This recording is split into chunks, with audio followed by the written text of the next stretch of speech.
This is my God did it here. And I'm so happy, I'm grateful. Years later, how God has been so faithful. Today is one of my happiest day. I'm here to give you guys information. Something juicy just happened. I know you guys are nosy. Want to know, Abby? Come with me. Hi guys, you're welcome back to my YouTube channel, and it's your girl Adefemi Shimansky. Today is a very happy day. I'm so happy today. How did we even get here? So, if you have seen from the title of this video, you know what I'm about to talk about. 5 years later, what's going on? How has it been like? Lessons learned, things that I found shocking cultural wise. I miss Nigeria, things I miss about home, the things I don't miss. Let's dive right into it. If it's your first time, you're welcome to this channel. I film about food, fitness, anything to help you to survive well in the UK, and general lifestyle. And if you're a returning subscriber, how's it going? Thank you very much. You're the real deal. One of the things I found shocking in the UK is everybody keeps on calling you chessmate, mate, what's up mate? And I'm like, excuse me, what's your mate gone? You find words like that being used. So the first time I heard hello mates, it was like a work thing. I found words like that funny and shocking. Another one is, instead of them to say thanks, they say something like ta. They don't want to say thanks fully, they will just say ta mate. I'm like, hello. Good manners like thank you, appreciating someone, they hold it very highly. If somebody gives you a way to pass on the road, you don't say thank you, people get offended, and it's just so easy for everybody to say. It's not everybody telling you thank you, please, sorry, it's just so easy. It's not really shocking though, it's very attractive to me, of which I really like. Another one is F word is normal. You can just meet somebody saying F you, especially in my own workplace, it's just normal. They don't see it like it's a cause. You can just have a conversation with somebody and you just tell the person, you don't fucking mean it. People don't see a big deal in you telling somebody F you. There are some people that they cannot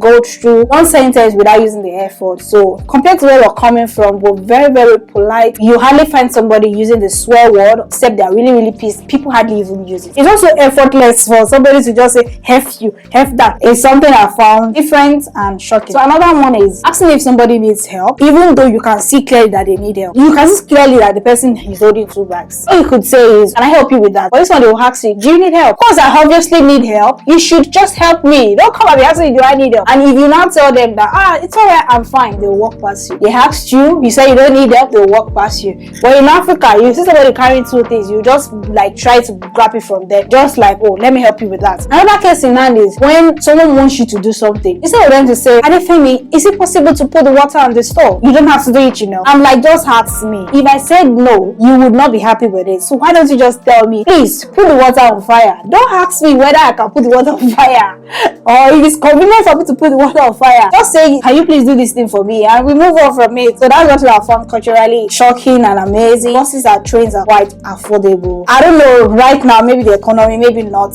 You can get buses for £1, £2, your destination. There's even a time I had a day saver, so you could buy day saver for £4. You can use it the whole day, and you can tour 4 different cities, and even live on buses and trains and not have to think of buying a car, and you'll be comfortable, especially when you live in areas that are remote. They are very open, like the Midlands, like Birmingham, London, places where they are easily accessible, then fine. But if you come and live in North Yorkshire, you might probably need a car, because getting buses or trains could be very difficult, especially when you're going to big cities. So that's one thing. Compared to Africa, where you have to carry Uber, you know how much you're going to pay for Uber. If you take taxis here too, they are expensive, but buses and trains, they're fast, they're cheap. Another one is you have to pay tax on everything: your car, your home, your work, car insurance, health insurance, home insurance. Now I won't get so much on this because you already know you pay tax. There are portals also here. There are portals. Everybody wants to travel out. Oh, abroad is this, abroad is nice. But let me bust your bubbles. There are portals here. The roads are not all that good. I feel like sometimes there's no much difference. It's just that the portals are not as bad as where we're coming from. And you constantly see them fixing the road. So for our portals, even deep portals, and you'll be like,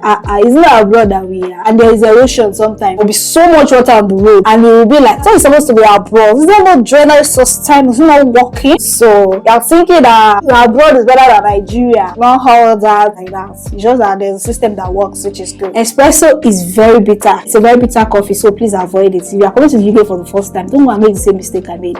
So when I was walking to the UK, this is a very funny this story. When you enter the buses, they used to have on the back of the ticket like all these free. If you buy something from McDonald's, it's like be at discounted price. I was having such tickets that very fateful day, and I was really hungry. I was like, I think I have like £1 or £2. Let me enter McDonald's and even treat myself for the first time. So when I got there, I was seeing all the things that McDonald's would sell £4, £3, £5. I said, oh man, I don't have money. And I saw the cheapest one was, I think it was £0.80 or £1 thereabout. It was espresso. I didn't know espresso was a coffee. I thought it was a drink. And after then, I give me that one espresso. The lady was telling me, are you sure? I said, yeah. Okay. They bought the thing. It was in a very small cup. Like what was inside the cup was not even half of the cup. I said, is this it? He said, yes, that's true. I even did take away the my way. I should drank it. I saw it's bitter. I said, maybe if you drink it, the bitterness will go. You know when you drink bitter leaf, when you enter inside, the bitterness will not turn sweet. I was like, maybe let me continue drinking it.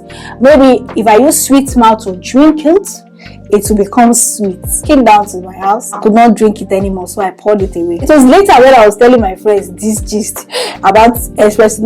It's coffee now, it's very bitter. So my dear, don't be like me. If you don't know what it is, just stick with what you know. And if you are not sure, please just avoid it. Espresso, very bitter coffee. Not from shops closed by 4 p.m. on Sunday. Compared to where we're coming from, everybody is working 247. Even some shops, they don't even observe Sunday. But here in the UK, they are not religious people. Open by 10 a.m. on a Sunday and they close by 4 p.m. So if you don't do your shop between those times, you might not be able to get shopping. No vehicle or shops are open on Christmas Day. Everything will be closed. No vehicles, nothing will be walking on the road. If you want to go to work, you will have found somebody that will pick you up if you are not driving. Like no buses or trains work on Christmas Day. Another one is there are some jobs you will do that you get double pay on bank holiday. Yeah, we all want to work on bank holiday. Bank holiday like Christmas Day, Boxing Day. People don't want to work on those days because they are either on summer leave. You have to take shifts like that, get double pay. So if you're planning to come to the UK, those are the things you want to be looking forward to. When it's sunny, everybody wants to walk naked. I used to judge people and why is everybody walking naked? Now wow, immoral children. But let me not lie, there was one summer I practically wanted to walk naked because the sun is so hot. The sun we have in Africa is not even as bad as the sun we have in this UK. When it's sunny, it's extremely sunny. And when it's cold, it's cold. So I don't blame people that try to walk naked. But I know there's a thin line, sometimes you could calm it down here, but once it's sunny during summer, everybody wants to walk around naked with their nice bomb shot, shaking their bum with their nice bikini. Everybody wants to freedom. Not every white man is British or have papers. You see every white guy or every colored guy that is fair skin you feel like is British. But sorry to burst your bubbles, not everybody that is in the UK are British. There are different people from different parts of the world. They are all fair skin. And we find these people that, and most of them, they don't have papers, especially the Europeans, they don't have papers. Some of them will be in the country legally. They might have some form of status, but that does not qualify them to be British citizens. You're going out with white guys, or you're going to use them to get papers. Be careful, ask your questions properly. Make you don't go carry one chance.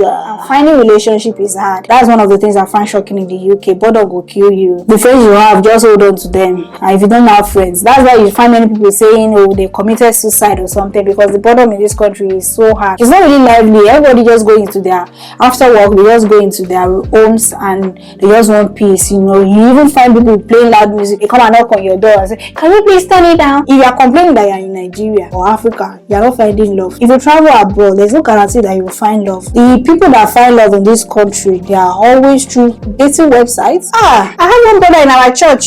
He's single. Maybe I should connect people together. That is how people find love in this country. Especially finding a guy that is genuine is really, really hard. Life is just revolved around work. Probably if you go to church, work, home, hardly have time to go out, you hardly find time to mingle. And even when you are mingling and you're going out, meeting the right person is really, really hard. So relationship, finding love is really, really hard. Whatever relationship you have right now, you're thinking of jackpot, please hold on to it very tight, and ensure the person is sincere. If you can come together, good for you. Because if you come to the abroad and you're thinking you're going to find love, it might be hard. What a shock. Don't think the health system is better than Nigeria or wherever you're coming from. The NHS is trying their best, they're amazing, but people that say they are traveling traveling. I want to do my surgery in abroad. I don't think they are using the NHS. Maybe they are going private. You want to see the amount of money they are spending a lot. You see a word that says, oh, I came to the UK, the healthcare system is so strong, the person has gone private. So the health system, I don't think, my opinion, is not that great. And they don't just give you medication here. So your body will fight it. Don't give you antibiotics. Don't look forward to things like that. And I went to the GP and I'm like, oh, could they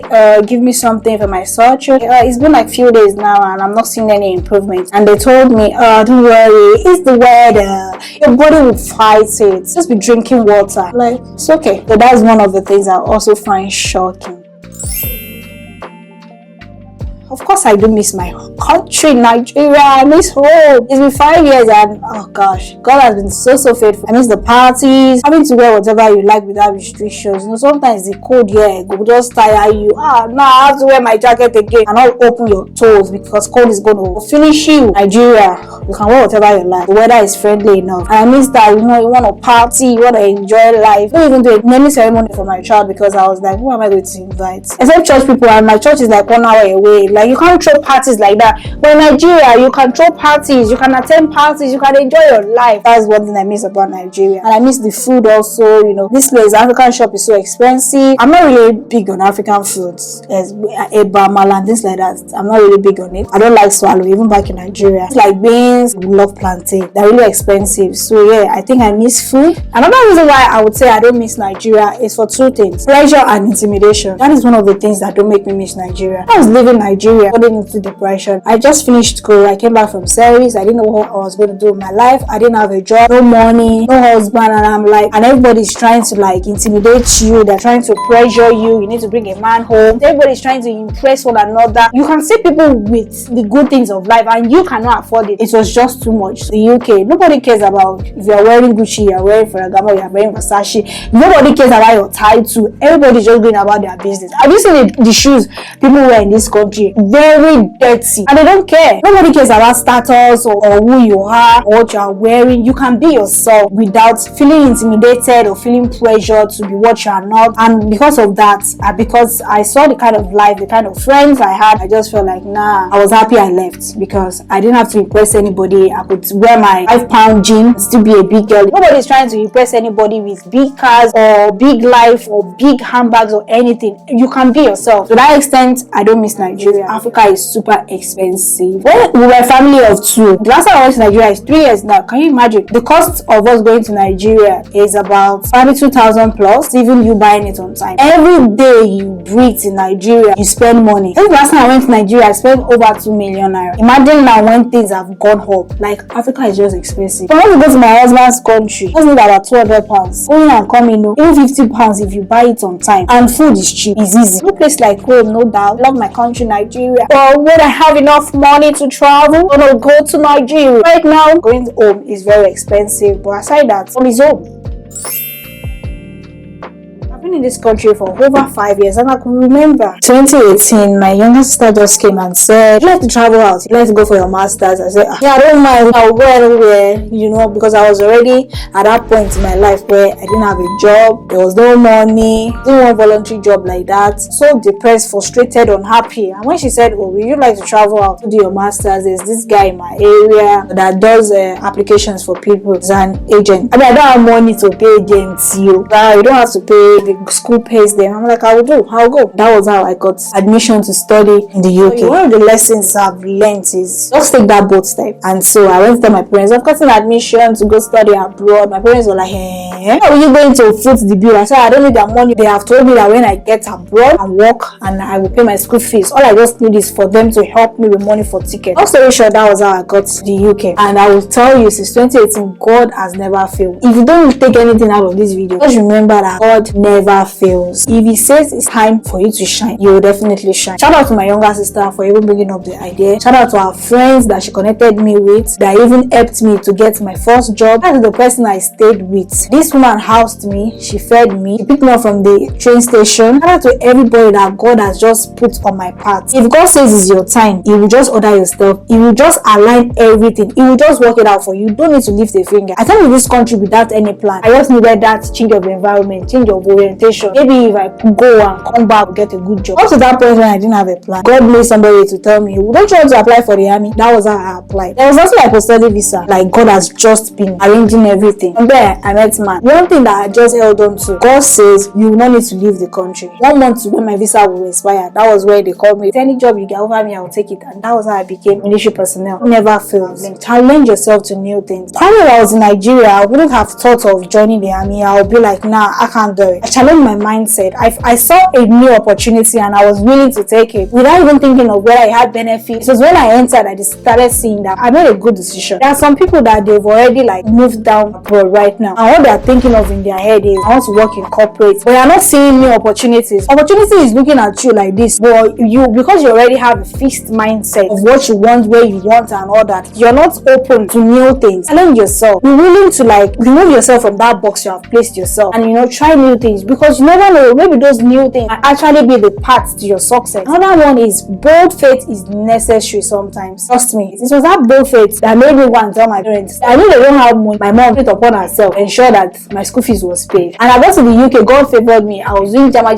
job, and I was able to fend for myself. I told my mom that she stopped sending me allowances. All she should just focus on is paying the school fees. So there's still that bold faith that made me to say, oh, I'll join the army, I don't mind. And another one is, if you can think it, you can do it. You just need to imagine that thing in your mind and just go for it. Don't think twice about it. If you fail, you fail. If you get it, you get it. If you can think it, you can achieve it. Never listen to anyone, just follow your inner mind. When God told me that you will not need to leave the UK, and I was not seeing any sign, visa was running out, no job, parents kept on telling me, don't stay in the UK illegally. Maybe I would have gone back home and not be fulfilled. Maybe I would have gone back home and not have achieved the things I've achieved. Follow your inner God. If God is telling you that this is the way, just follow it through. Even when it doesn't make sense, even when you don't know where it's going to lead to. And it's okay if God is your only plan. When I was coming to this country, I didn't have any plan. What I just knew was I'm coming to study. I didn't have plan whether I want to stay back, whether I want to work. I didn't even know what I want to do. I just trusted God, and He brought helpers my way. Those days, there was this thing that was draining, like you had to pay somebody to marry you to get your papers. I didn't have money to pay somebody. I was busy. They said no, they're not interested. And God gave me my own. God is your plan B, is your plan C, is your plan Z. Just hold on to it. Listen, don't ever limit yourself, and don't be too big to start humble. I'm not saying that because some people have had it hard, everybody has to have it hard. What I'm doing right now doesn't define who I am. I know who I am. I know where I'm going to. I know what God's plans are for me. Because you're cleaning toilets now, or you're doing care. I'm not saying care job is not a good job. There are so many people that's their profession. They enjoy taking care of people. You understand the context of which I'm talking about, the fact that some people they feel like they cannot do care, they cannot be a carer, they want to start corporate. And this corporate job, you can't even easily find it. Once you've gotten your papers, you're stable, you have status in this country, or you have definite leave to remain, you are not restricted by any immigration rule, you can always get whatever job you want. So start humble, start small, you will definitely get there. When you're about to achieve greatness, that is when you feel like almost giving up. I was on training for my job. It was so tough, it was so hard. There are so many times I'm like, it's not even that bad where I'm coming from. Why do I have to suck it up? Why do I have to pass through this pain? I almost felt like giving up. There are times that me and my friends, we felt like collect our green passport and go back, but God says no, because He knew what He was going to use that job to do for us. We even got what we are looking for even under 5 years. So when you're about to get to greatness, that is when Satan wants you to give up. That is when he wants you to say, oh, I can't do this anymore. Careful, watch out for things like that. Keep pushing. You're close to your greatness than you think, and don't give up. At the end of the day, it's just a job. See, nobody cares. At the end of the day, it's just a job. You can pay your bills. Just do the job. 5 days are ahead. If it's not a job that is life-threatening, do it and get it done with. Because it's that stage in my life that you offer me a job, I'll look at the salary and be like, nah, I can't do it. You pay me this because I've earned it. I've worked out for it. Get yourself to that stage. The sky is your starting point. So those are some of the lessons I've learned. Those are some of the things that has really helped me and shaped me. And I'm happy and grateful that God has really brought me thus far. Put on my heart desires. I want to use this to encourage somebody out there that don't give up on your dreams. Just challenge yourself to great and new things. And I hope that God puts doors for you and make all your heart desires come to pass. So enough of the sermon. Thank you so much much for watching. If you watched to this very point, I love you guys. Thank you so much. Please do well to share with your friends. I'm sure you've enjoyed the shocking moments I shared, things I miss about Nigeria and the things I don't miss. You've enjoyed the lessons learned. So I catch you guys in the next one. I love you guys and have a good day.